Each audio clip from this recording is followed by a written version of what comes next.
Imagine being 22 years old, dressed in your holiday best, only to have your own father raise a glass of vintage Cabernet and brand you a criminal in front of everyone you've ever known. To Madeline, my father, Dr. Gregory Pierce sneered as 18 of Bellevue's elite watched in silence. The daughter who didn't just fail our legacy but stole $312,450 from the very hospital charity she was supposed to protect. That night, I wasn't just exiled. I was erased. For 7 years, I was the scapegoat, the family disgrace, living in a cramped Seattle studio while my golden child brother Nathan basked in the prestige of a life I helped build. They treated me like a low-level IT girl who only fixed their printers. They had no idea I am a digital forensics analyst. Today, in King County Superior Court, the chief of surgery finally learned the difference. As Judge Whitaker reviewed the forensic metadata of the server logs they tried to hide, he looked at my parents and barked, "Stand up and apologize under oath. Now." Before I reveal the digital breadcrumbs that turn their perfect reputation into a fraudulent nightmare, please like and subscribe if this story resonates with you. Also, drop your location and local time in the comments. I want to know where you're watching from. To understand how I ended up in this courtroom, we have to rewind the clock 6 years to the exact moment the first cracks appeared in the perfect Pierce empire. Picture a late gray afternoon in Bellevue, Washington. The Pacific Northwest sky was the color of a fresh bruise hanging low over the glass and steel monolith that was Pierce Private Hospital. The air inside always carried a specific suffocating weight, the sharp clinical sting of medical-grade disinfectant, the scent of expensive floor wax on marble, and the constant low-frequency hum of the central HVAC system. Under the cold, blue-toned LED lights, everything looked sterile and impeccable. But underneath that surface, something was rotting, and I was the only one looking at the data. At the time, I was a 23-year-old junior security analyst, desperate for the approval of a father who viewed my career as fiddling with gadgets for people who can't type. I had volunteered to build the hospital charity's entire cloud storage and access log system for free. I pulled dozens of all-nighters fueled by cheap coffee and the naive hope that my father, Dr. Gregory Pierce, would finally see me as a professional peer, not just the tech support daughter. I wanted him to be proud of me the way he was proud of Nathan, my golden child brother, who was already a rising star in orthopedic surgery. Then at 2:14 a.m. on a Tuesday, I found the ghost in the machine. As I was auditing the forensic metadata of the charity's financial logs, I flagged a massive anomaly. A transfer of $312,450 had been initiated through a ghost admin account. The transaction header was messy, but the most damning part was the timestamp. It occurred during a window when the system was supposed to be locked for maintenance. My heart hammered against my ribs. I thought we were being hacked. With a folder full of raw data, I rushed to my father's office the next morning. He sat behind a mahogany desk that cost more than my annual salary, his white coat pristine, looking every bit the chief of surgery the city of Bellevue adored. He didn't even look at the spreadsheets I placed in front of him. Instead, he took off his gold-rimmed glasses and sighed that heavy, exhausted sigh he reserved for people he deemed mentally inferior. "Madeline," he said, his voice dripping with that calculated, calm condescension that defined his narcissism. "You've always been prone to making a scene to get attention. You're a computer girl, not an executive. Don't bring your system glitches into my office and accuse the board members, my friends, of wrongdoing. You simply don't understand how high-level hospital finance works. Delete these logs and stop playing detective." He wasn't just dismissing me, he was gaslighting me. When I insisted that metadata is the digital DNA of a crime and that it doesn't lie, he slammed his hand on the desk, his face turning a shade of purple I'd only seen in his surgical photos. He ordered me out. That was the moment I realized my father wasn't just arrogant, he was the architect of the anomaly. The hammer dropped exactly 7 days later. I woke up to my phone exploding with notifications. A local Bellevue news outlet had published an exclusive regarding an internal audit at Pierce Private.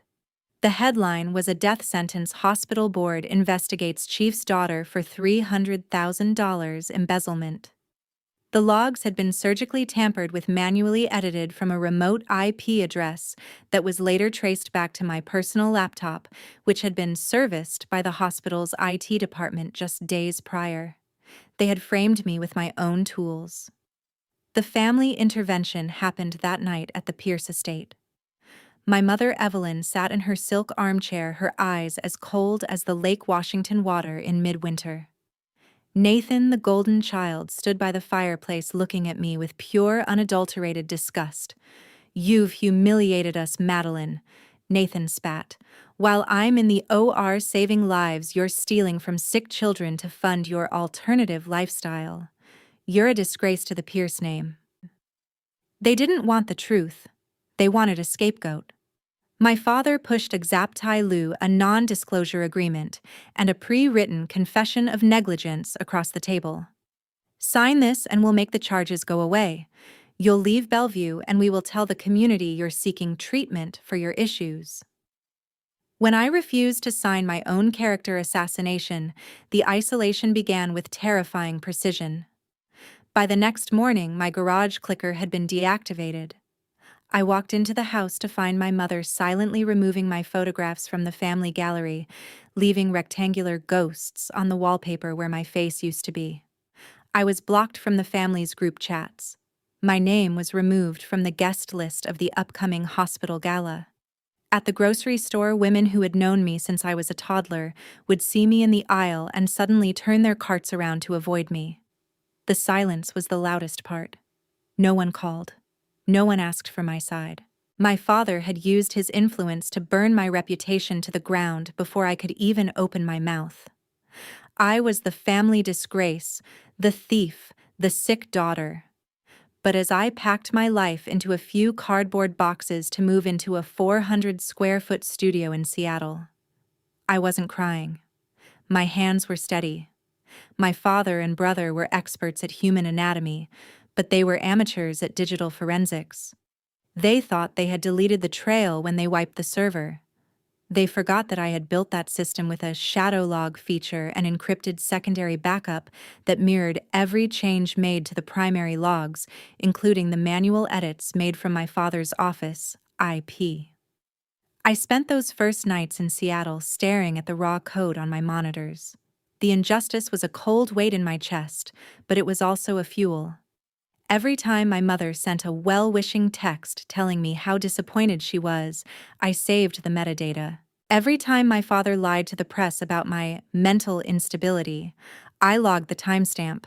They thought they had erased me, but in reality they had just given me the ultimate motivation to perform a forensic autopsy on their lies. The Pierce family valued their community image above all else. They were about to find out that in the digital age, your image is only as strong as the data behind it. And their data was bleeding. The following weeks felt like a slow-motion car crash orchestrated by the people who were supposed to be my seatbelts. The hospital board, under my father's guidance, launched an official internal investigation.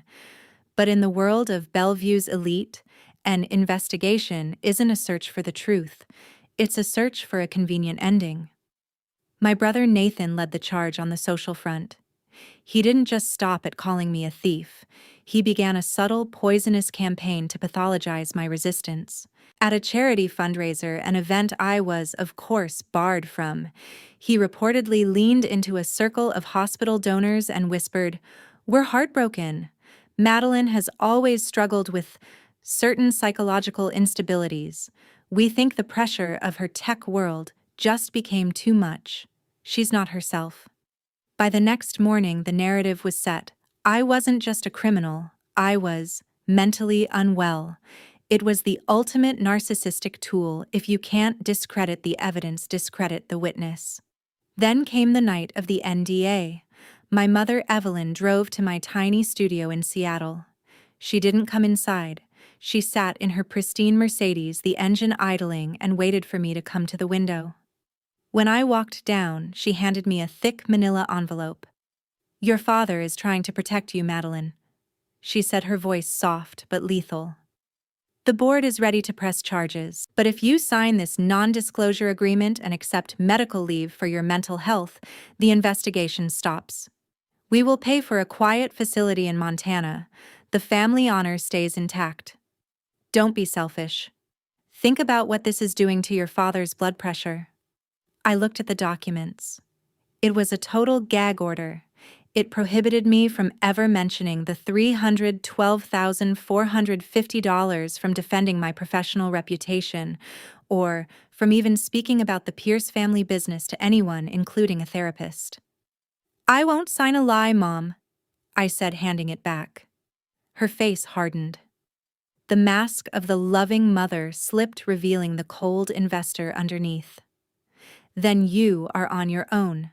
And trust me, you don't have the resources to survive your father's shadow." The retaliation was instantaneous. The next morning, a leaked internal memo reached the hospital board. It was an email from my father, Dr. Gregory Pierce, to the chairman. In it, he laid the blame entirely at my feet. As a father, it pains me to admit that my daughter exploited her administrative access to divert funds. I take full responsibility for giving her that access, but the theft was hers alone. Because Pierce Private Hospital was a major client in the Seattle tech ecosystem, the pressure trickled down. My own firm, a high-end cybersecurity boutique, called me into a Zoom meeting that afternoon. My boss, a man I had respected, looked pained. "Madeline, the media coverage in Bellevue is creating a reputation risk for our clients. Until this family matter is cleared up, we have to put you on indefinite administrative leave, without pay." I sat in my dark apartment, the blue light of my monitors, the only thing keeping me company. I had no job, no family, and a bank account that was rapidly draining. I was at the breaking point, the moment where most people would have crawled back to Bellevue, signed the papers, and accepted a life of quiet shame. But that's when my IT support brain took over. I stopped being a daughter and I started being a forensic analyst. I reached out to Clara Bennett, a former college friend who specialized in civil litigation. She was the only person who didn't look at me with pity. "They're playing a game of shadows, Madeline," she told me. "But shadows can't exist without a light source. We need a full forensic audit of that server, and we need it now." We filed a pre-litigation discovery motion. My father's lawyers laughed. They thought they had wiped the primary logs. They thought they were safe because they owned the hospital IT staff. But when I finally got the court-ordered access to the raw server images, I stayed up for 48 hours straight. I wasn't looking at the spreadsheets. I was looking at the hexadecimal code, the raw language of the machine. And there it was, the smoking gun. The primary system logs showed that I had authorized the transfer at 2:14 a.m. However, when I dug into the file system metadata, I found a write-ahead log, WAL, that the hospital's IT guy had forgotten to clear. It showed that the entry for 2:14 a.m. hadn't actually been written at 2:14 a.m. It had been manually injected into the database at 4:45 p.m. the following Friday, exactly 3 hours after I had confronted my father in his office. The edit didn't come from my laptop. The metadata captured the source MAC address and the internal routing header. The digital fingerprint led straight back to a terminal located in the chief of surgery's private executive suite. My father hadn't just blamed me, he had logged into the system himself, or had someone do it under his direct supervision to forge the evidence of my theft in real time. He was so confident in his power that he was sloppy with his digital trail. He thought he was playing chess with a child. He didn't realize he was playing against the person who knew every square on the board. "Clara," I whispered into the phone at 4 a.m., my eyes bloodshot but my heart racing. "I have him. I have the metadata. He didn't just lie, he committed felony fraud and evidence tampering." The breaking point was over. Now it was time for the convergence. I traded the manicured lawns and triple-car garages of Bellevue for a 400-square-foot studio in a gritty corner of Seattle's Capitol Hill. My new view was a brick wall and a fire escape, but for the first time in my life, the air didn't smell like clinical judgment. While my family was likely telling the country club set that I was away for treatment, I was working 18-hour days. I took on freelance cybersecurity contracts under a pseudonym, rebuilding my professional capital byte by byte. I had to prove to myself, and eventually to a judge, that my skills weren't a glitch, but a weapon. Then came the turning point. I was sitting in a coffee shop, eyes bloodshot from staring at hex dumps, when a shadow fell over my table. I looked up to see Clara Bennett. We hadn't spoken since our undergraduate days at the University of Washington, but she looked exactly how I remembered: sharp, impeccably dressed in a charcoal blazer, and possessing a gaze that could deconstruct a lie in seconds. "I saw the headlines, Madeline," she said, sliding into the chair opposite me. "The Pierce family is efficient, I'll give them that. They've successfully assassinated your character in every zip code that matters." "They have the money, Clara. They have the board," I whispered. "They have a narrative," she corrected, leaning in. "But I specialize in civil litigation and defamation. I don't care about narratives. I care about discovery." Clara became my secret ally, the moral compass that kept me grounded when the weight of the isolation felt too heavy. She didn't offer me pity. She offered me a legal path to total decimation. We spent weeks in my cramped apartment, turning it into a makeshift war room. While I handled the digital forensic autopsy, she handled the legal framework for a massive defamation and fraudulent misrepresentation lawsuit. My first major breakthrough came when I analyzed the resignation email my father claimed I had sent to the hospital board. On the surface, it looked like it came from my personal Gmail account. But when I pulled the raw email headers, the truth was screaming in the metadata. "Look at the received path, Clara." I pointed to the monitor. If I had sent this from my apartment, the originating IP would show my Seattle ISP, but look at this string. I highlighted a specific set of numbers: 192.168.1.104. That is a static internal IP address. Specifically, it's the dedicated line for the laser printer and workstation in my father's private study in Bellevue. He hadn't just faked an email. He was so arrogant he didn't even bother to use a VPN.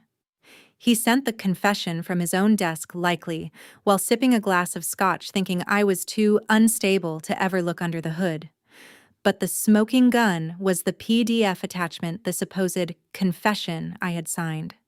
To the naked eye, it bore a digital signature dated the day of the Christmas party. However, I ran a forensic metadata analysis on the file. "Clara, look at the create date and the modify date inside the XMP metadata," I said, my hands trembling with a mix of rage and triumph. "The document claims to have been signed and finalized on December 24th. But the internal system clock of the software that generated the PDF shows it was actually created on January 5th, 3 days after they officially announced the investigation to the press."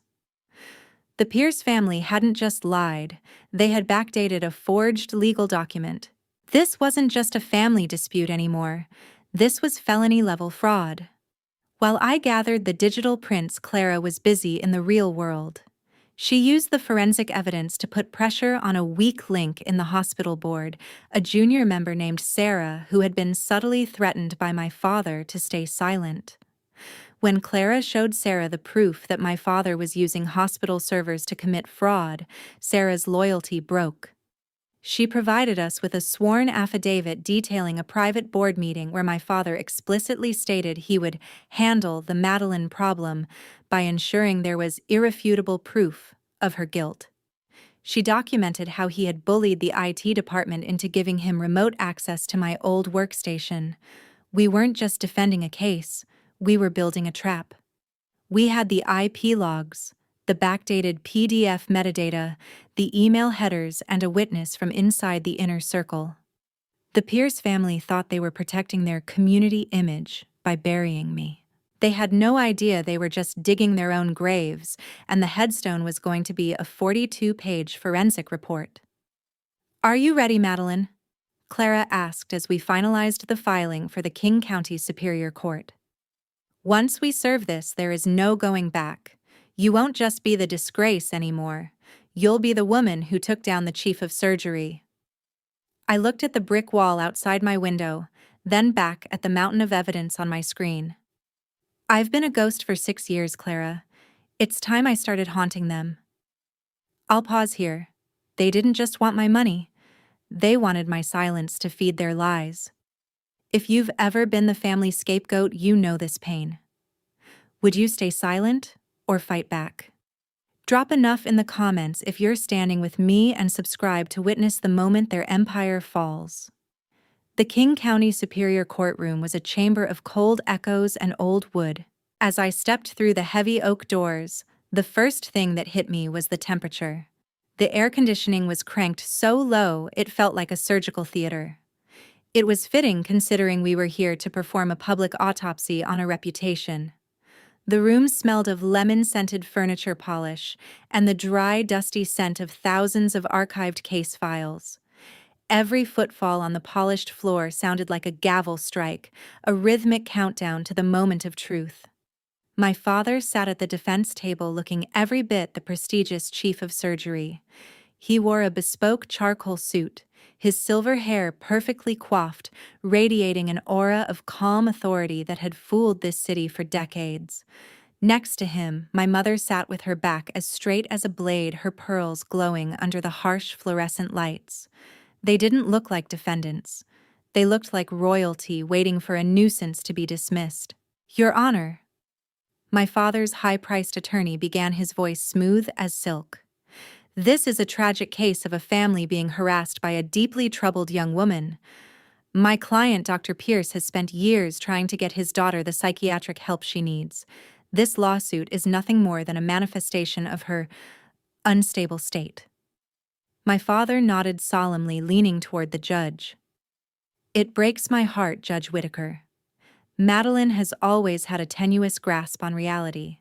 She's using her technical skills to weave a fantasy because she cannot accept her own failures." I felt the familiar sting of his gaslighting, that cold needle of doubt he'd spent 29 years injecting into my spine. But then I felt Clara's hand on my shoulder. She stood up, the rustle of her legal robes, the only sound in the silent room. "Stability isn't determined by an opinion, Your Honor," Clara said, her voice cutting through the pretension like a scalpel.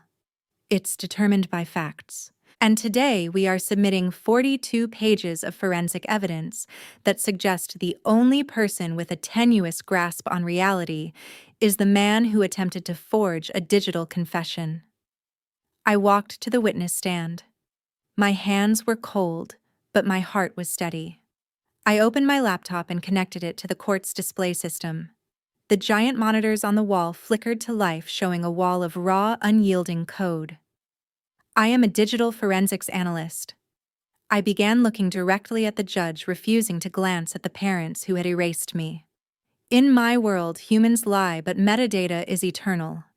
What you are seeing is the write-ahead log from the Pierce private hospital server. This is the black box of the system." I began to walk the court through the 42-page report. I showed them the manual injection of the fake transfer. I showed the source IP address traced back to my father's private office. "That's fabricated," my father shouted, losing his composure for the first time. He stood up, his face flushing a dangerous shade of crimson.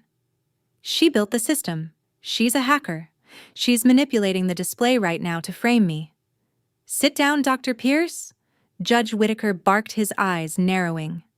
Clara didn't skip a beat. "If the court has concerns about manipulation, we would like to call our expert witness, Mr. Marcus Thorne, the former head of IT infrastructure for the hospital." A man in a sensible suit walked in. Marcus had been fired by my father 3 months ago for budgetary reasons code for asking too many questions about the charity's logs.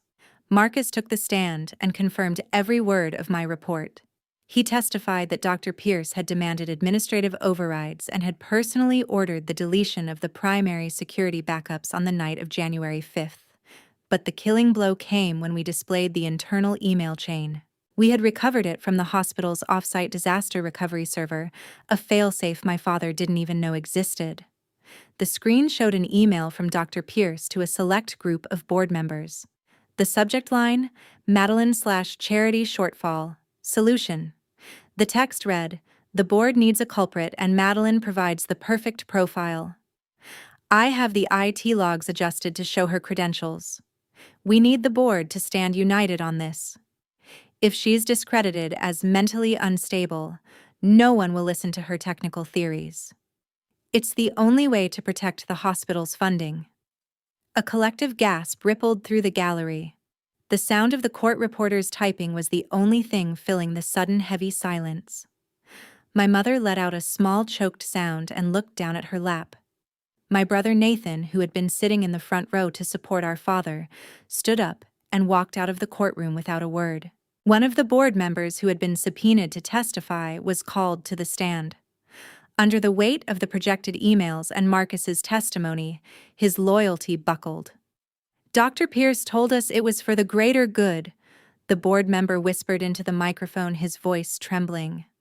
"He said Madeline was already lost and that we had to protect the institution. He pressured us to sign the affidavit against her. He told us if the truth about the $312,000 came out, the hospital would go bankrupt. We didn't know he had actually forged the logs ourselves. We thought he was just streamlining the evidence." The air in the room seemed to vanish. I looked over at my father. The chief of surgery was gone. In his place sat a small graying man whose life's work was crumbling into a pile of fraudulent metadata. He tried to speak, but Judge Whitaker silenced him with a look of pure steel. The judge turned to me. For the first time in 7 years, someone in a position of authority looked at me with respect instead of pity. "Ms. Pierce," the judge said quietly, "in 30 years on the bench, I have rarely seen such a calculated attempt to destroy a human being's soul, using the very tools of their trade. You said metadata is the digital DNA of a crime. I think the court has seen enough to reach a conclusion." The rustle of paper, the cold air, the smell of the wood, it all felt different now. The isolation was ending. The ghost was becoming real again. In this moment, facing absolute proof, what do you think parents like mine would do? Would they deny everything, shift the blame again, or finally offer a sincere apology? Type A, B, or C in the comments. If you're cheering for the truth to finally win, make sure to subscribe and join our community. The courtroom fell into a vacuum of silence as the clerk handed the final exhibit binder to Judge Whitaker. This was no longer about a family disagreement. It was a clinical execution of a lie. For 6 years, my parents had treated me as a glitch in their social software. Today, I was the system override. Clara stood with the poise of a predator who had already won. "Your Honor," she said, her voice echoing off the oak panels, "we aren't just presenting theories. We are presenting the digital DNA of a conspiracy." On the overhead monitors, I displayed the raw server log files. I pointed to the hexadecimal code that no one in my family had bothered to understand. "This is the write-ahead log." I explained, my voice steady for the first time in years. As you can see by the original Unix timestamps, the entries incriminating me were injected manually. They didn't happen in real time. They were authored, like a fictional story on a Friday afternoon from a terminal in the executive suite. Then came the email chains with full headers. I walked the court through the received paths, showing how the confession email, the one they claimed I sent from my home, actually originated from the hospital's internal static IP. And finally, I continued clicking to the next slide, the PDF metadata. This document, which bears my supposed digital signature dated December 24th, carries an internal creation date of January 5th. Logic dictates you cannot sign a document that doesn't exist for another 2 weeks. This isn't an error, it's a forgery. The final blow was the financial transaction records subpoenaed directly from the bank. We showed that the $312,450 hadn't disappeared into my accounts. It had been moved into a shell company controlled by a trust that funded my brother Nathan's private surgical research. My father hadn't just framed me to save the hospital. He had sacrificed me to bankroll his golden child. "I've seen enough," Judge Whitaker interrupted, looking over his spectacles at my father. Dr. Gregory Pierce looked smaller than he ever had his face, a pale mask of defeated arrogance. "The evidence of intentional data manipulation is overwhelming. This was not a mistake. This was a coordinated character assassination." The judgment was swift and devastating. I am awarding the plaintiff, Madeline Pierce, $1.8 million in damages for defamation and intentional infliction of emotional distress, the judge declared. Furthermore, the court orders a public apology under oath to be published in the same news outlets that were used to smear the plaintiff's name. Finally, given the evidence of fraud, I am recommending to the Board of Trustees that Dr. Gregory Pierce and Evelyn Pierce be removed from all leadership positions at Pierce Private Hospital, immediately pending a criminal investigation into evidence tampering. My mother let out a small, broken sob. My father just stared at the table, his chief of surgery persona finally shattered into 1,000 pieces. As the session adjourned, the heavy silence of the room was replaced by the frantic whispering of reporters. My parents tried to approach me as I was packing my laptop. The cold, clinical mask was gone, replaced by a desperate, manipulative warmth I knew all too well. "Madeline, please," my mother whispered, reaching out to touch my arm. I stepped back, the movement instinctive and final. "We can talk about this. We're a family. We don't need to involve the police. We can settle this privately. We'll pay the damages and we can go back to how things were." "How things were?" I asked, looking her in the eye. "You mean the years where I was your scapegoat. The years where you erased my face from the photos on the wall. The years where you told the world I was mentally unstable just to protect a research fund. We were trying to protect the legacy," my father said, his voice cracking. "For you too, Madeline. For the Pierce name." "The Pierce name isn't a legacy," I replied, my voice as cold as the hospital floors. "It's a brand built on a lie, and I am no longer part of your marketing team." Clara stepped between us, handing my father's attorney the formal papers. "There will be no private settlement. There will be no family reconciliation. My client is setting a final boundary. Any further contact from you, your son, or your representatives will be treated as harassment." I walked out of that courtroom and into the bright, crisp Seattle air. For the first time in 6 years, the weight in my chest was gone. I had the $8 million, but more importantly, I had the metadata of my own life back. I had proven that I wasn't the broken daughter they wanted me to be. As I watched them walk to their car, hounded by the same press they had once used against me, I realized that revenge isn't about hurting people. It's about becoming so visible that their lies can no longer cast a shadow over you. I am Madeline Pierce. I am a forensic analyst, and I am finally officially free. Standing on the steps of the courthouse, I took a deep breath of the damp Seattle air. It didn't taste like hospital disinfectant or the stifling, expensive perfume of my mother's social circles. It tasted like freedom. For 29 years, I believed that reputation was something gifted by your parents, a mantle you had to protect at the cost of your own soul. I was wrong. Reputation is what others say about you, but character is what the data proves when the lights go out. My family spent millions trying to polish a tarnished name. I spent 6 years building a life that didn't need a PR team to justify its existence. Today, I live in a quiet neighborhood exactly 12 miles away from the Pierce estate in Bellevue. It's far enough that I don't have to run into their perfect world at the grocery store, but close enough to remind me that the truth is always within reach. My apartment is small, filled with plants and the hum of servers that I actually enjoy working on. There is a profound, unshakable peace in knowing that no one can ever use my own name as a weapon against me again. I am no longer a Pierce by their definition. I am Madeline, a woman who found her voice in the very code they tried to use to silence her. I want to thank you for staying with me until the end of this journey. Hearing my story might be uncomfortable, but I believe it's necessary to show that being the family disgrace or the scapegoat isn't a life sentence. It's often just a sign that you're the only one willing to see the truth. Now I want to hear from you. Have you ever been in a position where you had to draw a hard line in the sand with the people who raised you?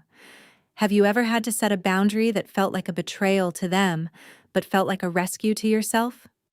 Share your experiences in the comments. I read every single one, and your courage might be the metadata someone else needs to start their own recovery. If this story resonated with you, please hit that like button, subscribe to the channel, and turn on the notification bell. It truly helps these stories of justice reach the people who need them most. And if you're looking for more stories about standing up to narcissistic family dynamics and finding your own path, I've linked some of my personal favorites in the description below. Thank you for listening, for believing in the truth, and for being here. Until next time, remember your worth is defined by you, not by the people who failed to see it. Take care of yourselves.